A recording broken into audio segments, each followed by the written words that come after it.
بسم اللہ الرحمن الرحیم۔ ابو سفیان بن حرب نے یہ واقعہ بیان کیا کہ ہرقل شاہ روم نے ان کے پاس قریش کے قافلے میں ایک آدمی بلانے کو بھیجا، اور اس وقت یہ لوگ تجارت کے لیے ملک شام گئے ہوئے تھے، اور یہ وہ زمانہ تھا جب رسول اللہ صلی اللہ علیہ وسلم نے قریش اور ابو سفیان سے ایک وقتی عہد کیا ہوا تھا۔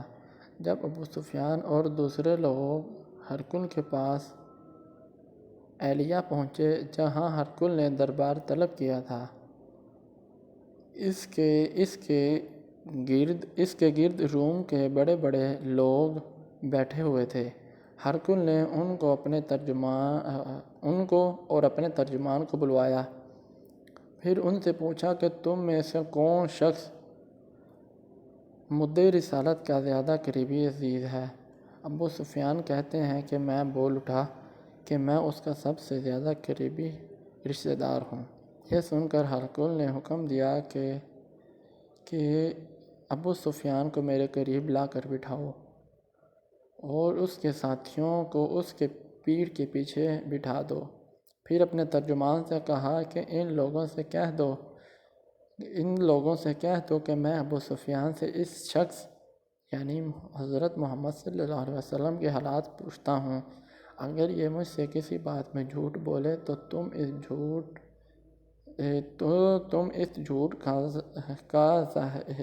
کو ظاہر کر دینا۔ ابو سفیان رضی اللہ تعالیٰ عنہ کا قول ہے کہ خدا کی قسم اگر مجھے یہ غیرت نہ آتی کہ یہ لوگ مجھ کو جھٹلائیں گے تو میں آپ صلی اللہ علیہ وسلم کی نسبت ضرور غلط گوئی سے کام لیتا۔ خیر، پہلی بات جو ہرقل نے مجھ سے پوچھی کہ وہ یہ شخص کا خاندان تم لوگوں میں کیسا ہے؟ میں نے کہا وہ بڑے اونچی عالی نسب والے ہیں۔ کہنے لگا اس سے پہلے بھی تم سے لوگوں میں ایسی بات کہی تھی؟ میں نے کہا نہیں۔ کہنے لگا اچھا، اس کے بڑوں میں کوئی بادشاہ ہوا ہے؟ میں نے کہا نہیں۔ پھر اس نے کہا بڑے لوگوں نے اس کی پیروی اختیار کی یا کمزوروں نے؟ میں نے کہا نہیں، کمزوروں نے۔ پھر کہنے لگا اس کے تابع دار روز بڑھتے جاتے ہیں یا کوئی ساتھی پھر بھی جاتے ہیں؟ میں نے کہا نہیں۔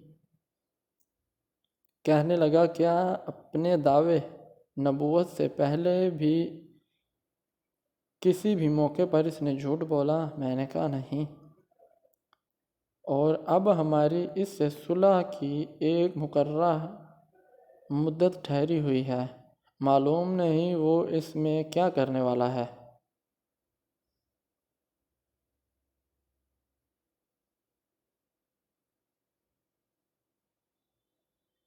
ابو سفیان کہتے ہیں کہ میں اس بات کے سوا اور کوئی جھوٹ اس گفتگو میں شامل نہ کر سکا۔ ہرقل نے کہا کیا تمہاری اس سے کوئی لڑائی ہوئی تھی؟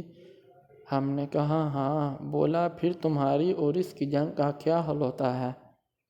میں نے کہا لڑائی ڈول کی طرح ہوتی ہے، کبھی وہ ہم سے میدان جنگ جیت لیتے ہیں اور کبھی ہم ان سے جیت لیتے ہیں۔ ہرقل نے پوچھا وہ تمہیں اس بات کا حکم دیتا ہے؟ میں نے کہا وہ کہتا ہے کہ تم صرف ایک اللہ کی عبادت کرو اور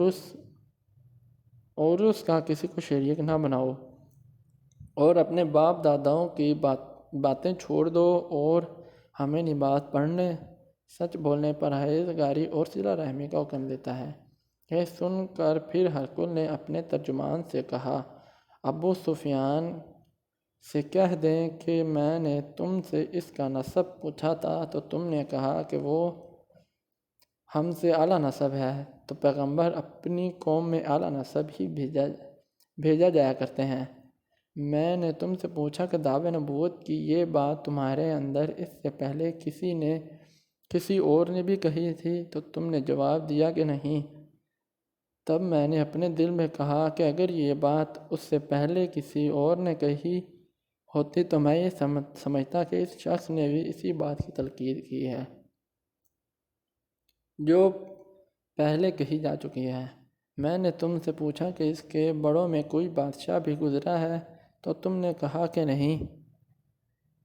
تو میں نے دل میں کہا کہ ان کے بزرگوں میں کوئی بادشاہ ہوگا تو کہہ دوں گا کہ وہ شخص اس بہانے سے اپنے آباء و اجداد کی بادشاہت اور اس کا ملک دوبارہ حاصل کرنا چاہتا ہے۔ اور میں نے تم سے پوچھا کہ اس بات کے کہنے یعنی پیغمبری کا دعویٰ کرنے سے پہلے تم نے کبھی اس کو دروغ گوئی کا الزام لگایا ہے؟ تم نے کہا کہ نہیں۔ تو میں نے سمجھ لیا کہ وہ شخص آدمیوں کے ساتھ دروغ گوئی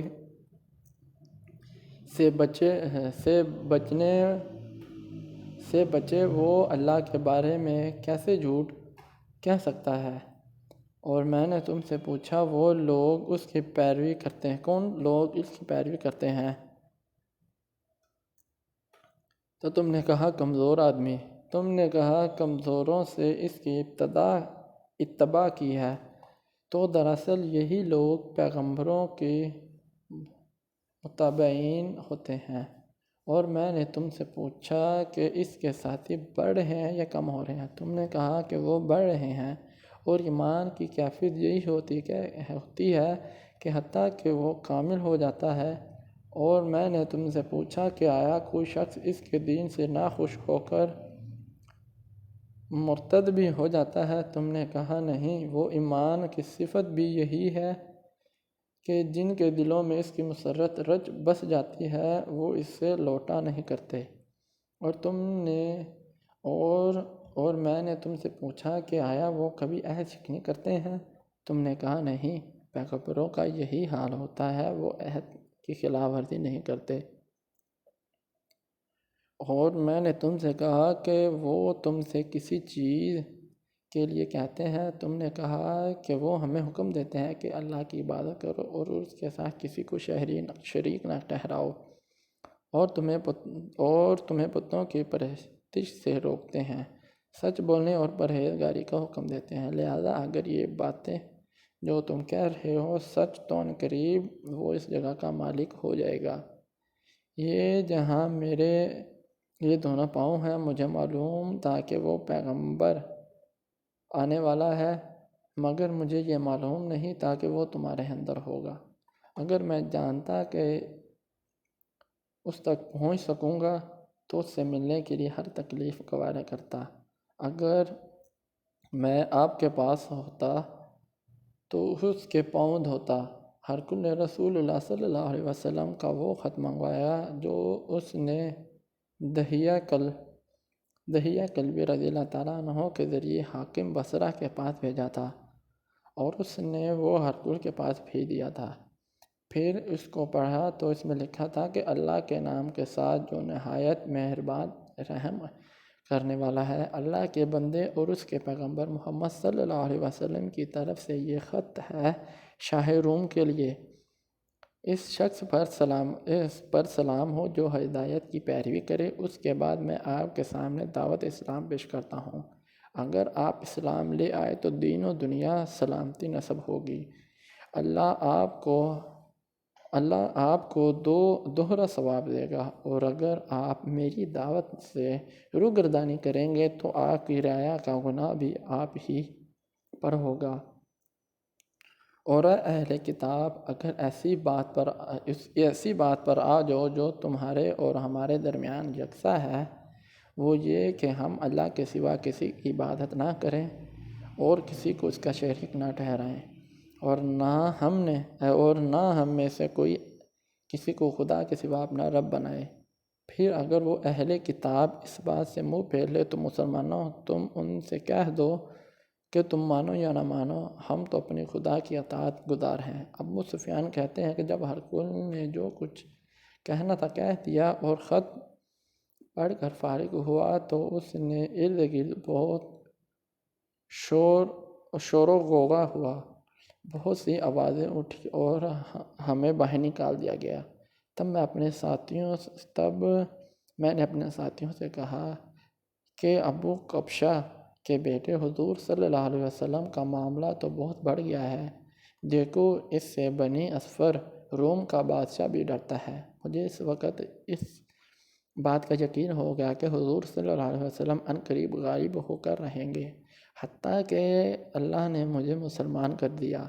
راوی کا بیان ہے کہ ابن ناطور ایلیہ کا حاکم ہرقل کا مصاحب اور شام کے نصرہ کا لاٹ پادری بیان کرتا تھا کہ ہرقل جب ایلیہ آیا ایک دن صبح کو پریشان اٹھا تو درباریوں نے دریافت کیا کہ آج ہم آپ کی حالت بدلی ہوئی پاتے ہیں، کیا وجہ ہے؟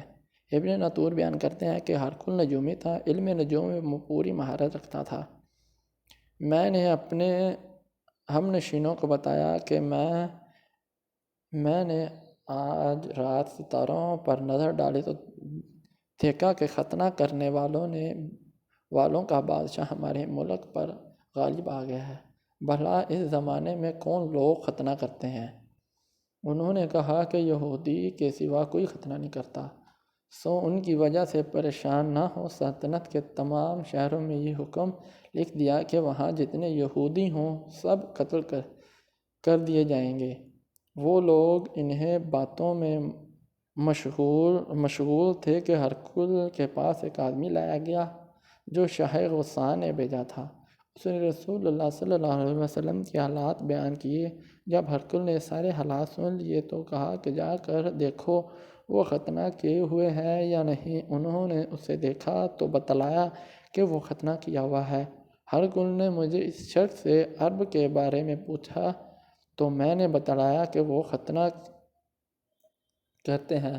تب ہرقل نے کہا کہ یہی محمد صلی اللہ علیہ وسلم اس امت کے بادشاہ ہیں جو پیدا ہو چکے ہیں۔ پھر اس نے اپنے دوست کو روم خط لکھا، وہ بھی علم نجوم میں ہرقل کی طرح مہارت رکھتا تھا۔ پھر وہاں سے ہرقل محض چلا گیا۔ ابھی محض سے نکلا تھا کہ اس کے دوست کا خط اس کے جواب میں آ گیا۔ اس کی رائے بھی حضور صلی اللہ علیہ وسلم کے ظہور کے بارے میں ہرقل کے مواقف تھی کہ حضور صلی اللہ علیہ وسلم واقعی پیغمبر ہیں۔ اس کے بعد ہرقل نے روم کے بڑے آدمیوں کو اپنے محل میں طلب کیا اور اس کے حکم سے محل کے دروازے بند کر دیے گئے۔ پھر وہ اپنے خاص محل سے باہر آیا اور کہا، اے روم والو، کہ ہدایت اور کامیابی میں کچھ حصہ تمہارے لیے بھی ہے۔ اگر تم اپنی سلطنت کی بقا چاہتے ہو تو پھر اس نبی صلی اللہ علیہ وسلم کی بیعت کر لو اور مسلمان ہو جاؤ۔ یہ سننا تھا کہ وہ لوگ وحشی گدھوں کی طرح دروازوں کی طرف دوڑے مگر انہیں بند پایا۔ آخر جب ہرقل نے اس بات سے اس کی نفرت دیکھی تو ان کے ایمان لانے سے مایوس ہو گیا، تو کہنے لگا کہ ان لوگوں کو میرے پاس لاؤ۔ جب وہ دوبارہ آئے تو اس نے کہا کہ میں نے جو بات کہی تھی اس سے پہلے دینی پختگی کی آزمائش مقصود تھی، سو وہ میں نے دیکھ لی۔ تب یہ سن کر وہ سب کے سب اس کے سامنے سجدے میں گر پڑے اور اس سے خوش ہو گئے۔ بالآخر ہرقل آخری حالت یہی ہے۔